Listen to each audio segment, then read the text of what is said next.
Hello, my name is Jan van der Krabben, the founder of Ancient History Encyclopedia, and right now I'm going to show you a video tutorial on how you can help us create the map of the ancient world by placing cities. We need to find cities and other locations such as natural landmarks, monuments or battle sites across the globe from the beginning of civilization to around 700 AD. Now let's cover some basics of the map. How you operate the map. You can either just zoom in using the scroll wheel, which I'm doing right now. So I've zoomed in and I'm zooming out. Or you can zoom in using these plus and minus buttons up here. So I'm going to press plus and I'm zooming in, and minus to zoom out. You can zoom or move around the map by clicking the mouse on the map, holding it, dragging it to the side wherever you want to go, and then letting go, just like that. Easy, just like Google Maps, really. Now, we've covered the basics. Let's get started. Let's say we want to add the city of Syracuse, which is an ancient Greek colony in Sicily, located roughly here. And let's add that. So, we click on the Add Location button, which is available to all those who have been approved to edit the map.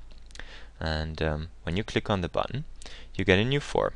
This form is the form for entry and editing later of cities. So you can edit cities after you've placed them if you've made a mistake, or if you want to correct a mistake of somebody else, which of course can happen. So, name. Name is the first one of these 4 red fields here, which means these red fields need to be filled in. They're required fields. You cannot place a city without filling out these fields. So, let's enter the name Syracuse and go to the next required field. What happens once you've entered the name the name of the city and you go to the next field is that this form will go to Wikipedia, which has usually very reliable data on the geographical location of cities and other objects in the world, and it'll try to find it and place it on the map. In this case, we've waited a little bit, nothing has happened, which means that it did not find Syracuse. The reason for that is that there are many cities in the world with that name, such as Syracuse in New York, but what we want to find is Syracuse in Italy. So let's do Syracuse, Italy, which is precisely the name that the city has in Wikipedia. If we now click on the next bit, we see that the map has jumped and it has placed a little red dot here with the name Syracuse, Italy, just as we entered it on the map. We also have now the degrees north and east, which is the geographical data that we found from Wikipedia, and a little wiki link here, which is often very useful in finding the dates in which the city was important or active. Even though Wikipedia is not a very reliable source, sometimes it's the only source that we have, and it's a good way to help you find when the city was important. So let's click on the wiki link. It'll open a new window, the Wikipedia page of Syracuse in Sicily, and we can move it a bit to the side so that we still have the 2 fields here that we need to fill out. So we can see that Syracuse is still a city in Italy. It is currently the capital of the province of Syracuse, so it never ceased to exist. What we need to know now is, when did this city start to exist? So we scroll down to the history bit, and here we can see immediately that Syracuse was founded in 734 or 733 BC by Greek settlers from Corinth, Antonia. Well, okay. So, now 734 or 733 BC, we don't really need to know the precise date right now. It would be maybe good to check a book for that to find out what is the currently accepted date. But as this is a tutorial, we're just going to pick a date, say 734 is the correct date. We enter it and say 734 BC. Now, whenever somebody opens the map and he enters a date that is after 734 BC, Syracuse will show up on the map in this location. We don't need to enter a to date because until today the city is still in existence. Other spellings will not be displayed on the map. They're only used for search, and for example, one thing we would enter is the Latin spelling of Syracuse, which was Syracuse.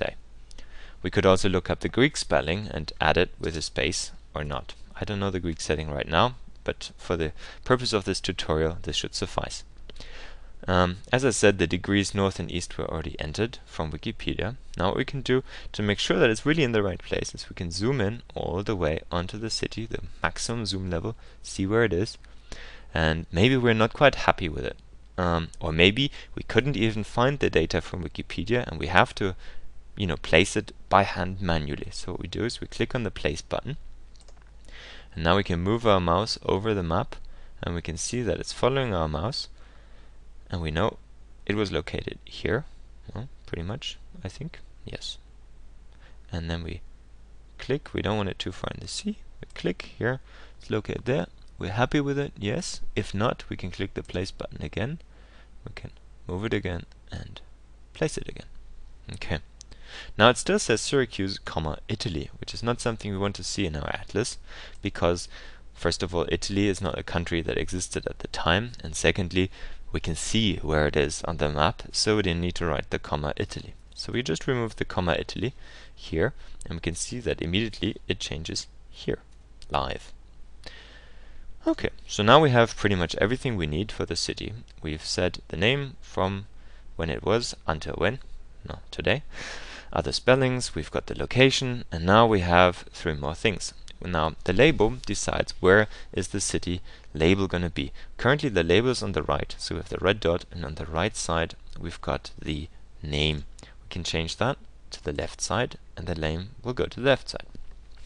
Sometimes it doesn't really matter where the name goes. If you're on the coast, it's usually best to put the name to go towards the coast, so to the right, because on the coast there's not going to be another city, so you will not have any overlap if somebody adds another city next to it. Another thing to watch is if you zoom out, you can see that the city moves essentially, and now it's overlapping with Carthage. Or if we keep it at this zoom level and we put it left, it will overlap with Carthage, but if we put it right, it doesn't. So this looks quite good. Zoom level is very important. I'm going to talk about this in a minute. The next thing we can do is we can decide whether it's a city or another type of location on the map. So we can say it's a battle. I have an X, like crossed swords here, or a landmark, like a mountain, or a monument, such as the pyramids. That would be a monument, for example, or famous temples. But it's a city, so we leave it as a city. Now then, the minimum zoom level. This is very, very important. This number decides from which zoom level the city shows. So as we zoom in and zoom out, you can see that now the zoom level has changed to 2400. I'm zooming out again, 1200. So 1200 is the maximum zoom out, and 21600 is the maximum zoom in. As we can see, on the maximum zoom out, Syracuse is overlapping with Athens here, and we don't want that, of course. Athens is more important than Syracuse, so we're not going to remove Athens from this zoom level, but we're going to make sure that Syracuse has its place by zooming in, checking. Okay, now Carthage appears in the zoom level, and it's also overlapping with Syracuse. Carthage is probably more important than the city as well in the history of time. So we're just going to zoom in further and find a zoom level where we can say, okay, this is a great zoom level for the city. And then we zoom in again and we check whether there's anything that would obstruct this city. Maybe it's already placed at a higher zoom level, but it's all clear. We have nothing else overlapping. So we zoom back out to where we want the city to be seen, and it'll be seen from the zoom level to any other zoom level in, not out though. So if we're at this zoom level and it's set to 5400, it would not be visible. I'm going to demonstrate that in a second. So let's leave it at 5400 because it looks good. We can add a tag. Adding a tag means that if there is a page with the same name on Ancient History Encyclopedia, or if such a page gets created in the future, you will be able to click on the city on the map, and you will land on the page of the city in Ancient History Encyclopedia. We will also create later a link back so that you can go from the page to the map and zoom in straight on the city. You can see this, for example, when I mouse over Babylon here. We have a description popping up which comes from the Babylon page, and if I were to click on Babylon in the normal map mode, I would open a new window and I would end up on the Babylon page. We don't want that right now, but we're going to add the tag Syracuse. It already exists, as we can see, so we're just going to add the tag. We don't want that. And we're ready to go. So we click on save, wait a bit, and the city is saved. We already have a page on Syracuse, we've just linked it, so now you can see that we've got a description here, we've got the date showing up, we've got the city showing up. If we zoom out now, the city is no longer showing up because we had decided that it will be visible from zoom level 5400 and further in. It shows up, so we zoom further in and it shows up again, and it shows up again. So, we've covered the basics.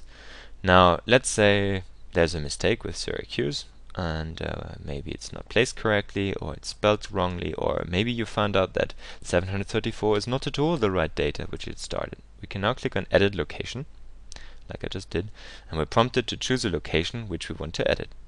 So we zoom to Syracuse, and we click on it. Now we can see that everything is already filled out here, as it was before, and we could now change the date to say, for example, in 733 BC, the city was founded, not 734. Or we could change the position, we could replace it. And then, once everything is done, we can just click on save again. We can also delete the city if we say this is completely wrong, we need to redo it, this has no place here, or we can just save it. So let's just save it. And here we have the city of Syracuse.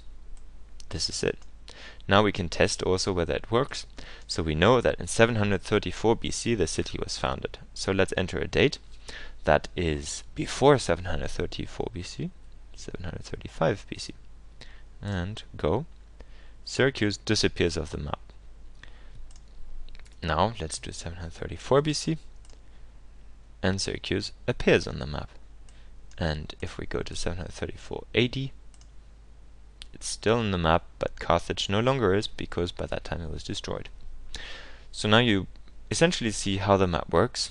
If we now search for it, you can also see that it shows up. We have found it.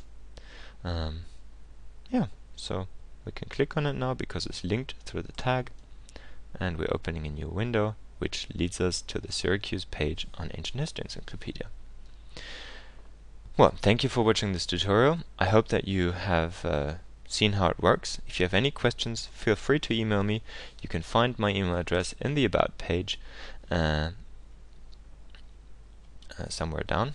No, actually you can find my email on the Legal page. Here we go. There we go. There's my email address. And I'm hoping that you will contribute, and I'm really looking forward to having the most complete map of the ancient world the internet has ever seen for free for everybody to use with your help. Thank you very much for watching, and I will talk to you soon.